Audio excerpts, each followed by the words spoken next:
ថ្ងៃនេះយើងមកធ្វើសម្លកកូរក្តៅៗហុយៗដាក់ជាមួយបន្លែពណ៌បៃតងចេះជាតិមកថាអូយគួរឲ្យចង់ញ៉ាំមែនតែនញ៉ាំជាមួយម្ទេសហឹរៗចេះមកធ្វើញ៉ាំជុំគ្រួសារថ្ងៃចុងសប្តាហ៍ចេះមករឹតតែត្រូវទៀតហើយមើលទៅបន្លែពណ៌បៃតងត្នោតអីនេះថារលើបរលោងស្រស់គួរឲ្យចង់ញ៉ាំដាក់បាយអស់មួយចានពីរចាន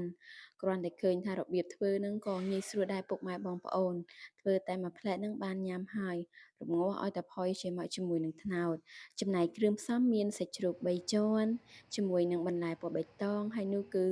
ជាមួយនឹងគ្រឿងក្រៅរបស់យើងមានដូចជាគល់ស្លឹកគ្រៃ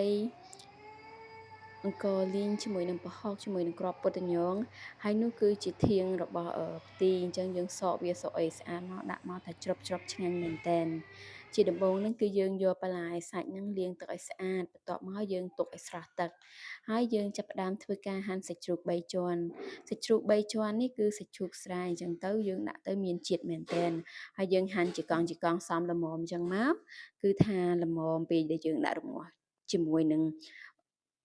សម្លរបស់យើងបន្ទាប់ពីនោះមកគឺយើងលាងទឹកឲ្យស្អាតបន្ទាប់មកយើងយកប្រហុកមកចិញ្ច្រាំប្រហុកនេះយើងចិញ្ច្រាំឲ្យម៉ត់ទៅដើម្បីកុំឲ្យមានឆ្អឹងមានអីនៅពេលដែលយើងស្ល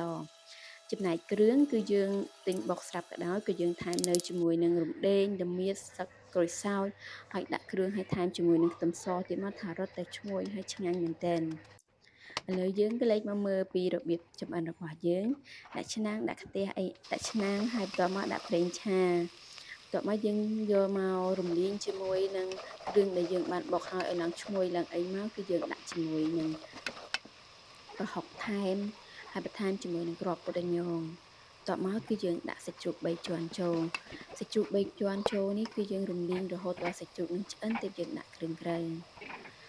មួយវិញទៀតសូមបងប្អូនពុកម៉ែកុំភ្លេចជួយ Subscribe Channel YouTube ក៏ដូចជា Facebook Page និង TikTok របស់នាងខ្ញុំផងឈ្មោះអ៊ុំ Channel សូមអរគុណទុកជាមុនសម្រាប់ការ Like Share និង Subscribe របស់នាងខ្ញុំក៏លេចមកមើលខាងចម្អិនម្ហូបរបស់យើងវិញយើងចាប់ផ្ដើមចម្អិនបន្តទៀតហើយគឺយើងរំលាយរហូតដល់តែសាច់នឹងឆ្អិនទើបយើងថែមគ្រឿងក្រៅនោះគឺយើងបន្ថែមជាមួយនឹងអំបិលស្ករប៊ីចេងប៉ុណ្ណឹងគឺគ្រប់គ្រាន់បើយើងស្ទើរអីភ្លុកអីយើងអាចបន្ថែមនៅពេលដែលយើងស្លឆ្អិនបន្ថែមទៀតបានឥឡូវយើងចាប់ផ្ដើមដាក់គ្រឿងក្រៅចូលឲ្យចូលជាតិហើយយើងចាប់ផ្ដើមយកត្នោតមកដាក់ចូលដើម្បីរំងាស់ឲ្យវាឡើងទន់ឡើងអីសិនពេលដែលយើងដាក់អញ្ចឹងមកយើងអាចបន្ថែមទឹកបន្តិចដើម្បីរំងាស់ឲ្យវាចូលជាតិចូលអីពេលយើងរំងាស់ប្រហែលជា5ទៅ10នាទីទៅត្នោតយើងចាប់ផ្ដើមរាងទន់ហើយអញ្ចឹងយើងរំងាស់រហូតដល់ថាវាចូលជាតិចូលអីអស់យើងបន្ថែមជាមួយនឹងអង្ករលីងយើងដាក់អង្ករលីងចេះមកថារឹតតែឈ្ងុយហើយឲ្យវាចូលជាតិឲ្យវាខាប់ទឹកខាប់អីមកអូយតែពេលញ៉ាំទៅឆ្ងាញ់មែនតើឈ្ងុយគ្រឿងផងឈ្ងុយអង្ករលីងផងប្រហុករបស់យើងទៀតអូយថាឆ្ងាញ់តែម្ដងបន្ទាប់ពីយើងរំងាស់ដល់វាទន់អីអស់ហើយយើងចាប់ផ្ដើមបន្ថែមទឹកដើម្បីឲ្យសម្លយើងមានរសជាតិសមល្មមហើយនឹងគ្រប់គ្រាន់សម្រាប់ពេលយើងដាក់បន្លែទៅឥឡូវនេះយើងចាប់ផ្ដើមដួសពពុះសនេះចេញ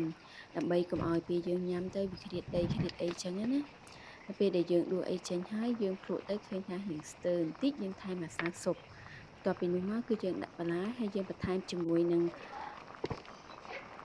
គ្រឿងដែលយើងបានបុកហើយដើម្បីឲ្យវាឈ្ងុយហើយយើងចាប់ផ្ដើមដាក់បន្លែបៃតងចូលចេះទៀតមកថាអូយរឹតតែឆ្ងាញ់មែនតើគ្រាន់តែមើលទៅថាបន្លែពណ៌បៃតងយើងថាឡើងឆ្អិនហើយបន្លែនេះយើងមកថាទន់ដាក់មើលទៅរលើបរលោងគួរឲ្យចង់ញ៉ាំមែនតើ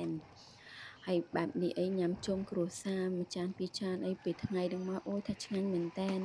ពុកម៉ែបងប្អូនទាំងអស់គ្នាមើលទៅថាគួរឲ្យចង់ញ៉ាំយើងដួសដាក់ចានមកក្តៅហុយចេះមកទំនងមែនតើអរគុណពុកម៉ែបងប្អូនទាំងអស់គ្នាដែលបានទស្សនាវីដេអូរបស់នាងខ្ញុំតាំងពីដើមដល់ចប់សូមជួបតែសំណាងល្អសុខភាពល្អជោគជ័យគ្រប់ភារកិច្ចជម្រាបលា